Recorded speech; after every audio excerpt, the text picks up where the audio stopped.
In this chapter, we will learn what are natural numbers, what are whole numbers, successor and predecessor of a number, and operations on a number line.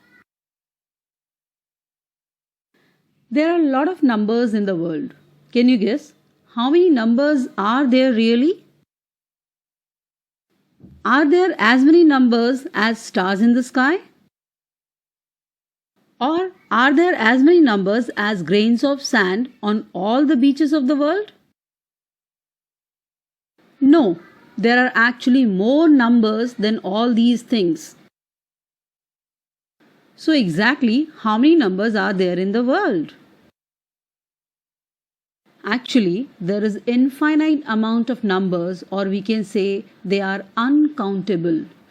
To help us keep track of and understand the differences and similarities between the numbers, mathematicians have developed a grouping system that categorizes the numbers into different types.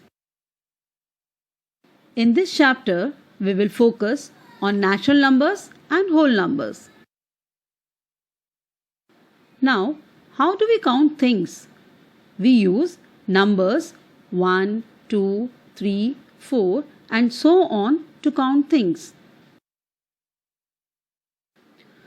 So, the numbers which we use for counting, that is 1, 2, 3, 4 and so on, are called counting numbers or natural numbers. They come naturally when we start counting. Hence, mathematicians call the counting numbers as natural numbers. Now let us see an example.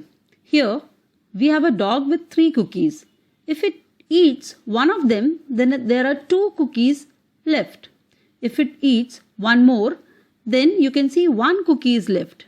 Finally, if it eats the last one also, now what can we say? How many cookies left?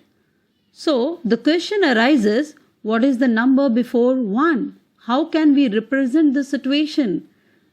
We can say that 0 cookies left.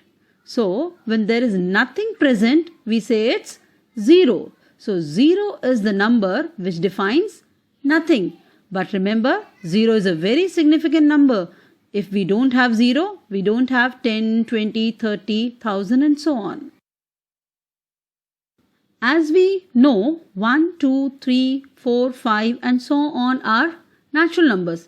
Now if we include 0 in this collection, the new collection so formed is called the collection of whole numbers.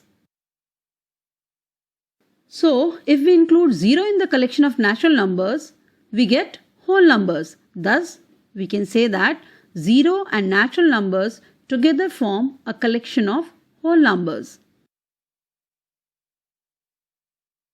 Numbers are always in queue. That is, they are in an order one after another. Like how do you stand in the morning assembly of your school? One student after another student. Now, if you look at a particular student in the given queue, there would be one student before her and one student after her.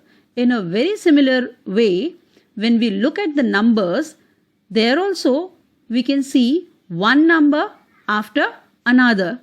If we take a number 4, then there is 3 before it and 5 after it. Similarly, if we take 2, then 1 is just before it and 3 is just after it. So we can say that every number has a number just before it and a number just after it. Now the question is, which number comes before and which number comes after? This concept of before and after is given a mathematical term called successor and predecessor. So, the after number is called successor and the number which is just before is called predecessor. It is easy to find successor or predecessor of smaller numbers. For example, 4 is predecessor of 5 and 6 is successor of 5. 8 is predecessor of 9 and 10 is successor of 9. But at times it becomes difficult to find successor or predecessor of bigger numbers. So, what do we do in such cases? To find successor of a number, we add 1 to it. For example, successor of 1,199,000. To find this, we will add 1 to the given number. We get 1,200,000. Similarly, to find successor of 2,45,319, we will add 1 to it. So we get 2,45,320. And to find predecessor of a number, we subtract 1 from the number. For example, predecessor of 10,000 would be 10,000 minus 1. That gives us 9,999. Similarly, predecessor of 2,08,090, we will subtract 1 from it, which gives us 2,08,089. Now next is number line. Draw a line, mark a point on it, label it 0. Mark a second point to the right of 0 and label it 1. Now the distance between these points labeled as 0 and 1 is called unit distance. On this line, mark a point to the right of 1 and at unit distance from 1 and then label it 2. In this way, we go on labeling points at unit distances as 3, 4, 5 and so on the number line. You can go to any whole number on the right in this manner as the numbers are uncountable.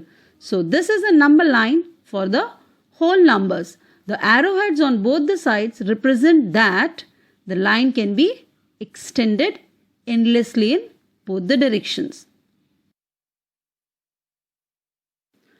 So we can define number line as a straight line on which the numbers are placed at equal intervals. Now let us learn how to compare numbers using number line. Now on the given number line, what is the distance between the points 2 and 4?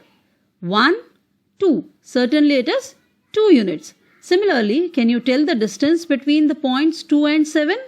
It is 1, 2, 3, 4 and 5 units. On the number line, you will see that the number 7 is on the right of 4. This number 7 is greater than 4. That is 7 greater than 4. The number 8 lies on the right of 6 and we can say 8 is greater than 6. These observations helps us to say that out of any two whole numbers, the number on the right of the other number is the greater number. We can also say that whole number on left is the smaller number.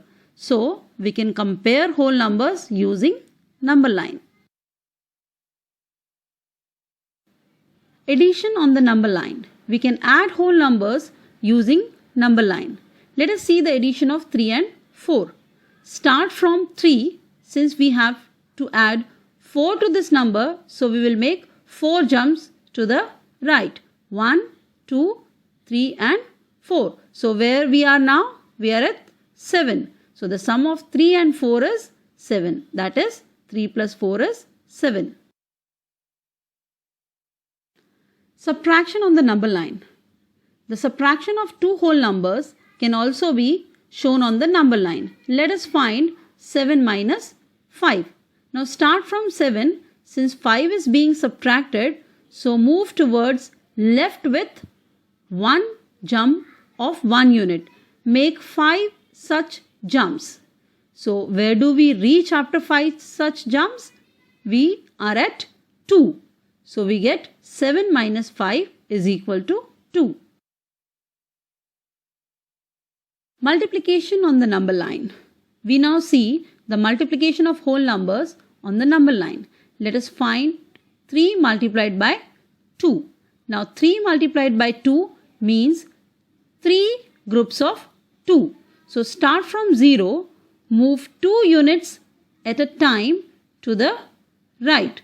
make such 3 moves because we have 3 groups of 2s. So, where do we reach after 3 jumps of 2 units each? You will reach 6. So, we say that 3 into 2 is 6.